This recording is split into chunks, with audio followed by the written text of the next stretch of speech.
Hey folks, this is Kalani. Delves have changed quite a lot in Season 2 of The War Within, and pushing up to the highest tiers will give us better rewards than ever before, but getting up to and reliably clearing tier 11 delves can be quite difficult, so in this video we're going to go over 24 tips and tricks to make clearing your tier 11 delves easier and faster, so we can all get the best rewards from the delve system every week. Now before we jump in, be sure to hit that like button and subscribe so you never miss another video. Let's kick things off by talking about a few things that you can do at the start of your delve to make things a bit easier. At the start of every delve, Brann will pop down a campfire, and he's not just doing that to heat up his toes before you get stuck in.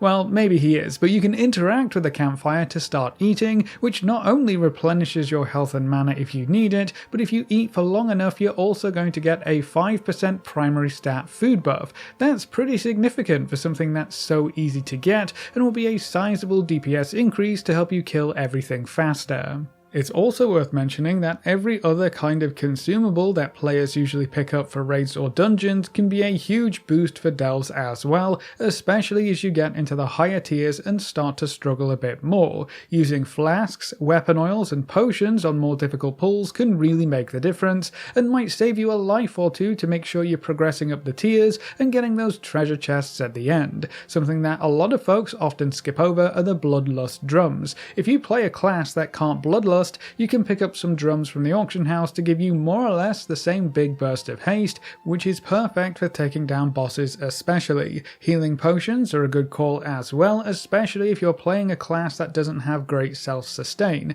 They're always worth having just in case you make a mistake or everything else is on cooldown. So if you're starting to struggle as you get into the higher tiers of delves, especially above tier 8, stocking up on consumables and using Brann's campfire buff might just be the last little push that you need. Now there is another consumable that has some niche but very powerful uses in delves. There are quite a few delves which are all underwater, and you'll have to manage your breath by running through air bubbles or paying for air. Alternatively, you can just pick up any kind of underwater breathing buff. The easiest ones to get your hands on are water breathing potions from the auction house and noggin fogger potions. Completely removing that mechanic from underwater delves frees up some brain space for dodging more swirlies. You should also be playing around with Brann's role. What worked in Season 1 might not work as well anymore, and we have a whole new role to tinker around with. Tank Brann was working quite well for all kinds of classes and roles, but he was kind of just nerfed into the ground. So if you've been running with Tank Brann until now, and suddenly things aren't going as smoothly, that's probably why. So try him out as a DPS and a healer again and see what works best for you and your setup. I would recommend for tanks to play with Brann as a DPS roles to play with Brann as a healer, and then healers should probably stick with Brann as a tank. That's just a general recommendation and what I found to work the best, but you should still play around with it and see what works best for you. Different roles could work better in different delves as well, so don't just smash your head against a wall. If you're starting to struggle, try a different Brann spec and see how things go.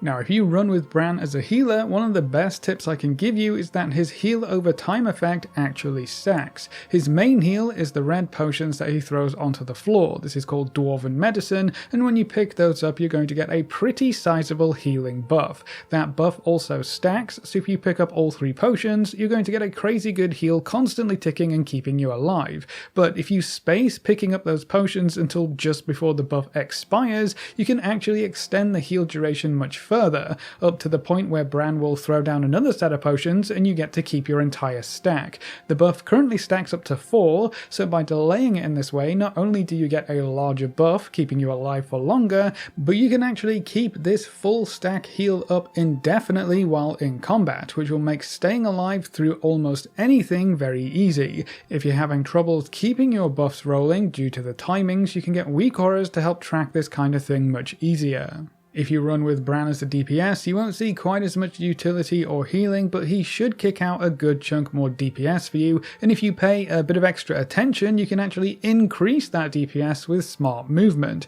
Brann will throw out traps on the floor almost constantly, and they actually deal a bunch of damage if a mob walks over them, but the mobs aren't going to move themselves, so if you kite monsters over these traps, you can kill them a lot quicker. This works particularly well on bosses because the traps leave a hefty dot behind behind that stacks up. If you space the traps out just like the healing buff, you can get this dot to stack up incredibly high, which can help you kill bosses a lot faster. You'll also be collecting a whole bunch of new Curios in Season 2, and most of them seem to be okay. It's not like Season 1 where there are only really 2 good options, so it's worth experimenting and changing things up, especially if you're also changing Brann's role around. Certain Curios could work better for different roles and purposes. Now, if you're looking for some general recommendations, the Mechasaur kit is decent, though way less hilarious since the bugs have been fixed. The Goblin Death Bomb gives you a bit of a safety net on a decently low cooldown. The Bioprinter can give you some decently strong minions to help carry you through runs, and then the Cargicola can give you some good stat boosts as well, though everything besides the primary stat buff can be a little weak sometimes. You'll also need to loot everything to get the most out of this one, but it can be a fun curio to run with. Just try things out and see how impactful each curio is for your run. If you don't see much of a difference when you change things around, well, maybe that curio isn't doing all too much. And don't forget, you can change this stuff at any time. You can run back to the start to interact with the supplies, or if you die, you can change things up before you head back into the fray. When you get about halfway through the delve, you'll also reach the checkpoint stones, where you can change up Brann's spec and curios as well. This point isn't just for Brann though, you can change your spec or talents whenever you want in the delve as well, so it's always worth trying something else if what you're currently doing isn't working very well. Personally, I've found tanking with DPS Brann to be the easiest way to clear through delves right now, especially after the tank Brann nerfs. I've cleared through plenty of tier 11 delves as Ret with healing Brann, and that's more or less fine. It can still be a bit spicy at times, especially if you don't juggle the heal over time stacks very efficiently, but after running some delves as a prop paladin with DPS Brann, I probably won't run delves as a DPS again, even if it is arguably more fun for me. Rolling as a tank just felt so easy. Everything seem to deal way less damage and die just as quickly, and Brann kicks out some good DPS if you don't need the extra heals. So if you play a class with a tank specialization, even if you don't usually play it, give it a whirl in delves. You may find it much easier and safer to push up through those higher tiers of delves, which will get you a lot better gear. But a huge part of making your delve runs easier is actually super simple. You don't have to kill everything. That might seem really obvious, but you would be surprised about how much you can skip in some delves. Some delve scenarios require very little killing, and you should skip over as much as you can. If you can walk around something, absolutely do that. Not only will this make your delve runs easier and faster, but you'll probably have your cooldowns available more for the packs that you do have to kill. I think it's important to note that this is also relevant for the underpin monster packs. You don't have to kill every special pack if you don't want to, or are struggling to do so. Killing these mobs increases the rank of your nemesis chest at the end, so you do get better rewards if you kill them all, but it's only really going to be a few extra Valor Stones and Crests. It's nothing that you can't get from repeatable sources. You don't gain anything limited or restricted. So if you're struggling to kill an underpin pack, don't sweat it. You can finish a delve without killing them all, and you don't really miss out on that much. Speaking of crests and repeatable rewards, you don't have to do bountiful delves to get Valor Stone and crest rewards. You can do normal delves as much as you want, and you'll always get Valor Stones and crests at the end. So if you just need some more currency to upgrade your gear, or maybe you don't have any spare coffer keys for the week, you don't have to worry about running out of bountiful delves for the day or anything like that. You can spam them as much as you want, or at least until you hit the crest caps for that week. You can use this to your advantage if you're struggling to gear up at the lower item level brackets too, or if you're just wanting to quickly gear up some alts. You can spam run tier 5 delves to get about 6 weathered crests per run, and you can turn 30 weathered crests into a piece of 629 crafted gear by buying an enchanted weathered crest from the crest vendor in Dornagal, and then using that to craft some lower tier gear. 629 gear is basically fully upgraded adventurer gear, so it's a quick and easy way to replace some of your lower item level pieces of gear, and you can endlessly farm weathered crests in delves. Now, if you want to maximize your rewards from delves, you want to push all the way up to tier 11 this season. As you work up to tier 11 delves, you'll see more and more ruined crests drop, but there are special limited rewards at tier 11 as well. Tier 11 bountiful delves will reward you with 7 gilded crests per run, and you can loot those 3 times per week. Using your Delver's Bounty map on a tier 11 run will also reward you with 10 gilded crests. You can use your Delver's Bounty map on one of those 3 runs, so you want to run 3 tier 11 bountiful delves delves per week using your map on one of them if you want to get every gilded crest available from the delve system. Now while the best crest rewards come from tier 11 delves, all of the gear rewards from delves cap out at tier 8. So if you've done your 3 tier 11 bountiful delves for the gilded crests and used your map on one of them for the gilded crests there, you can actually just run tier 8 delves for anything else you want to do for that week. This includes filling up your weekly vault for any extra chances at loot, so you don't have to do 8 tier 11 delves to fill up your weekly vault. You can do the 3 tier 11 bountiful delves for the crests, and then to fill up your vault you can just run another 5 tier 8 delves. It'll be much faster, easier, and you don't miss out on any rewards whatsoever. So don't waste your time trying to do 8 tier 11 delves, it's actually not worth it. The same goes for spending any additional restored coffer keys you have for the end of delve loot. Unless you really want the extra ruined crests from tier 11 runs, you can just run tier 8 delves to spend extra restored coffer keys. The gear rewards will be exactly the same as tier 11 runs. Now this does make the Delver's bounty map super important if you want to maximize your rewards in any given week. It's worth another 10 gilded crests per week and a piece of 649 hero gear, so you really want to make sure you get one every week. There are two ways to do this. The first is easy, just keep running delves until it drops. There's supposed to be bad luck protection on the map drop now, so the more delves you clear, the higher your chances of seeing the map. But if you just don't want to wait for that, or you've cleared too many delves and you just need your map right now, there is another way to get your weekly map. There's a chance that the Underpin will randomly invade your delves in Season 2. If you fend him off by dealing enough damage, or if you die, he will retreat and drop a big pile of loot. That pile will always include a bounty map if you haven't seen one yet that week, but a random encounter isn't really good enough here. That's where the Wave Scrambler 2000 comes into play. You can buy this from the delve vendors for 2000 undercoins, and it is a one-time use, so it's kind of expensive, but you can use the Wave Scrambler to summon the Underpin to your delve, so you can use this to get your map for the week if it just refuses to drop normally. Now you can actually get this Wave Scrambler from another source, the mislaid curiosities scattered around your delve runs, so you should be looting all of these little treasures just for the chance to save yourself 2000 undercoins in the event that you don't have time or don't want to spend the time farming delves until your map finally drops. It's also worth mentioning that the Wave Scramblers are now bound to Warband, so you can't sell or buy them on the auction house anymore, but you can freely trade them to any of your alts. So if you get one on your alt, or a spare one on your main, you can send them across characters to whoever needs their map for the week. Opening the mislaid curiosities will also be great for leveling up Brann. Each one you open should have some experience for him, and it really does add up over time. Leveling up Brann will make him more useful in every role. He gains a stacking bonus to his damage and healing for every level he gains, so leveling him up will always make your future delve runs easier and faster as he contributes more and more.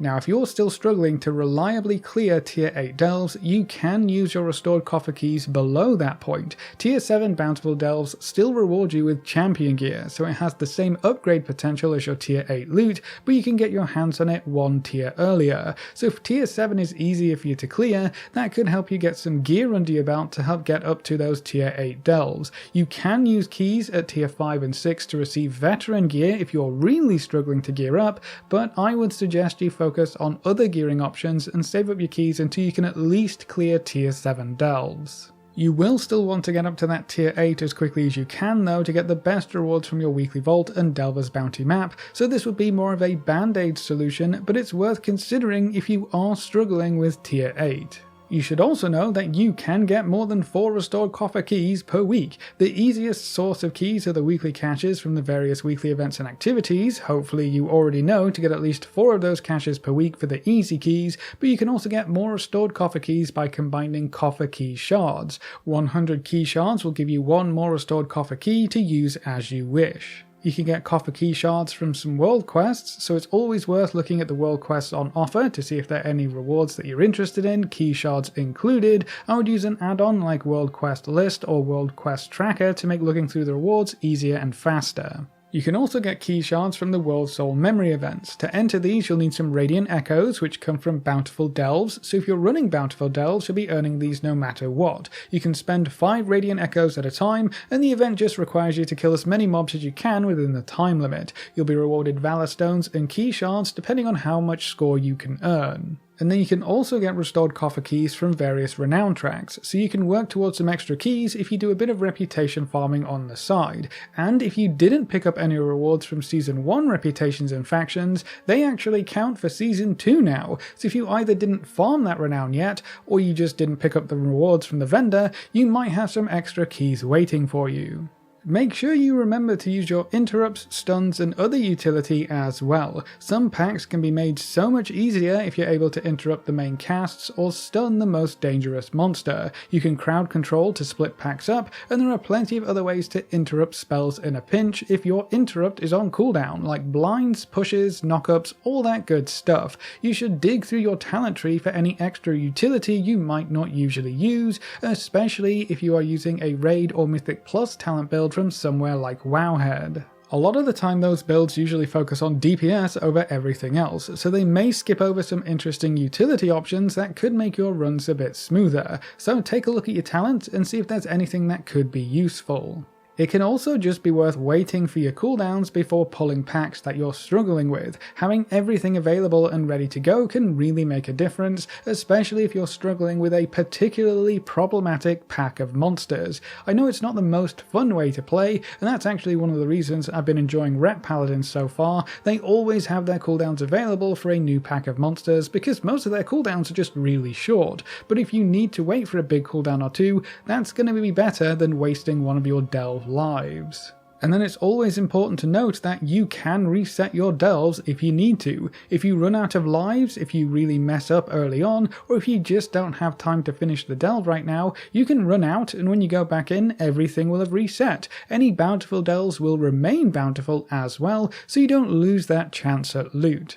And then while delves are often touted as solo content, you can still complete them in a group, and oftentimes it's going to be quite a bit easier to do them as a group just because you're able to invite more classes and roles, so you can have a dedicated tank or healer which frees Brann up to do some extra damage or healing on the side, and then you'll have access to more powerful cooldowns to blow up packs of monsters and more utility to lock them down. There are always a bunch of groups looking for more members in the group finder as well, so if you're having trouble, partying up might help you get to tier 8 or even tier 11 delves a bit faster. But that's all of the tips and tricks we have to help you get up to tier 11 delves easier and faster, so that's it for this video. Do you have any tips for making your delve runs easier, and what role in Curios have you been running your Brann with? Leave all your thoughts in the comments section below. A big thank you to all of our supporters over on Patreon and to all of our members here on YouTube. You can see the names floating by on screen. If you're interested in supporting the channel, you can find links in the description or click the join button just below the video. If you enjoyed the video or found it useful in any way, make sure to subscribe and ring that notification bell so you're always kept up to date. Thanks for watching, folks. Good luck and have fun, and as always, I will see you next time.